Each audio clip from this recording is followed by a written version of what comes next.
You know, one of the things that I've been really playing with and really enjoying is surrendering. That concept of surrendering.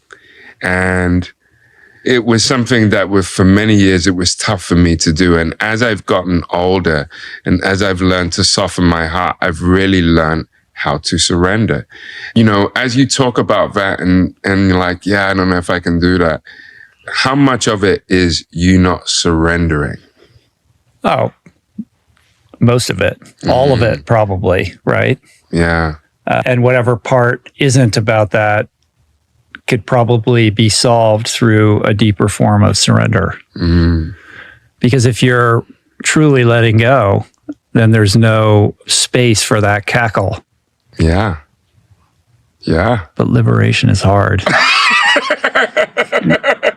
It's a fucking beast, isn't it? It really is. It really is. So when you say you're focusing on surrender, what is the brass tacks of that practice? You know, the aspect of letting go, the aspect of dismantling old habits. You know, for me, I've really worked hard in these last few years on really letting go and dismantling and just getting rid of what doesn't service me. And surrendering is that. What is not servicing you, you got to let it go. And I think I go through modes where I'm just like, I need to get rid of this. I need to get rid of that, whether it be physically or mentally or spiritually. And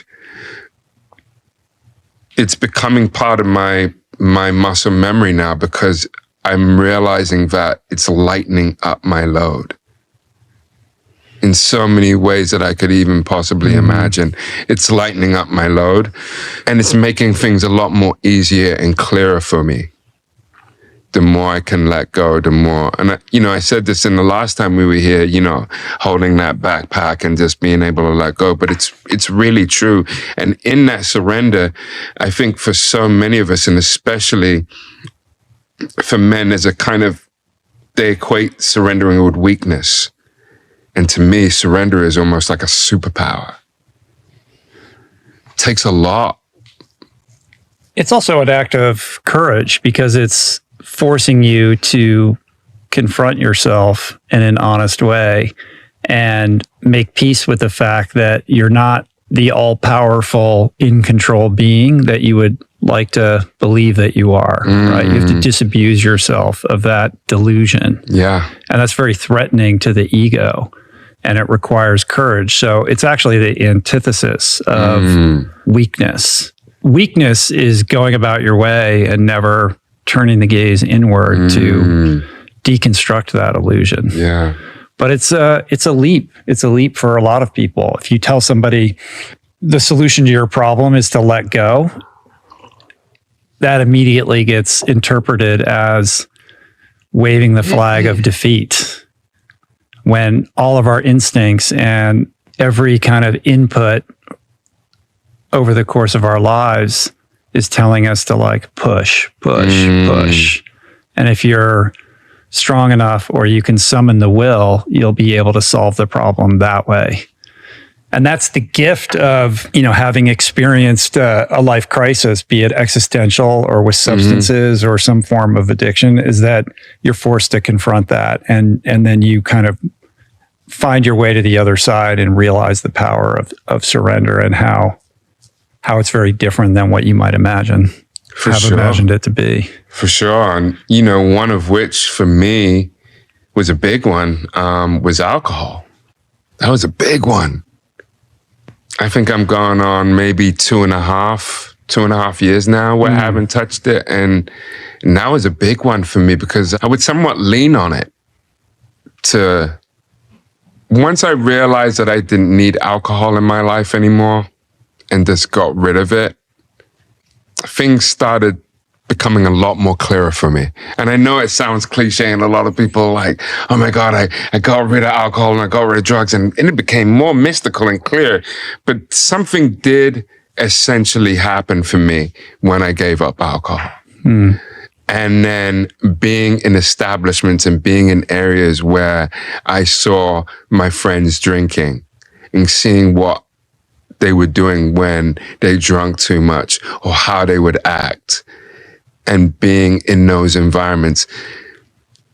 That in itself was a game changer for me in letting go, in surrendering, because I had to surrender a certain type of lifestyle that I was used to for so many years, and certain people that I was used to for certain years, and letting that go. And then, just other little things in my life and facets where I was just like, that's not servicing me anymore. This is not servicing me anymore. What's interesting about that is that this decision to give up alcohol came in the aftermath of many years of spiritual practice and deep connection with ideas like surrender and being present and all of that. For most people, giving up alcohol is their introduction to these ideas, which are new and foreign. But you're somebody who is, pretty expert in all of that, and yet alcohol confronted you with a new level of what that might mean. That's interesting. I think I was towing the line. I've never been somebody who is extreme with alcohol, but I think during the pandemic and things that were going on through the pandemic, and keep in mind, I was still somewhat working during the pandemic too. I was still working a 9 to 5. So there was that stuff that was going on with my family. I would look at it as me being like, yeah, well, I'm becoming a connoisseur of Japanese whiskey, and I like that one, so I'm just going to keep on. And I would use that as an excuse to be, let me try out this one tonight. Let me try out this one tonight. And I realized that I was drinking more, almost using that more so than my own meditation practice. And I don't know what it was, but something one day woke me up, and I was like, what are you getting from this? What are you really honestly getting from this? And as you said, I meditate. I do Vipassanas. If there's anyone who should know about this, it should be me. But still, I'm still kind of leaning that on a crutch. And then one day I woke up and I was like, yeah, I should know better. I do know better.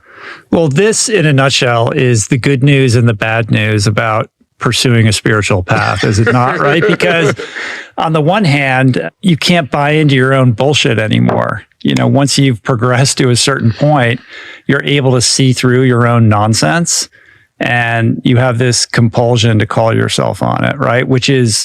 That's the engine of growth, of course. But that means that you have to keep giving up things that you like to do. I mean, listen, we all have things that we rely upon to distract ourselves from whatever it is we don't want to feel in whatever moment we find ourselves in. And it can be the phone, it can be alcohol, it can be anything, right? But for someone like yourself who is, mature on their spiritual path, I'm sure you're like, when you encounter a dissonance, I mean, there's always another layer to peel, right? Yeah. You're going to be peeling that onion until you die. Yeah. And at some point you're like, really? I have to give this up too? I've already done this, and this. Like, don't I get to graduate? Like, can I coast for a little bit? Just like 5 minutes? Yeah. No, you can't. Yeah.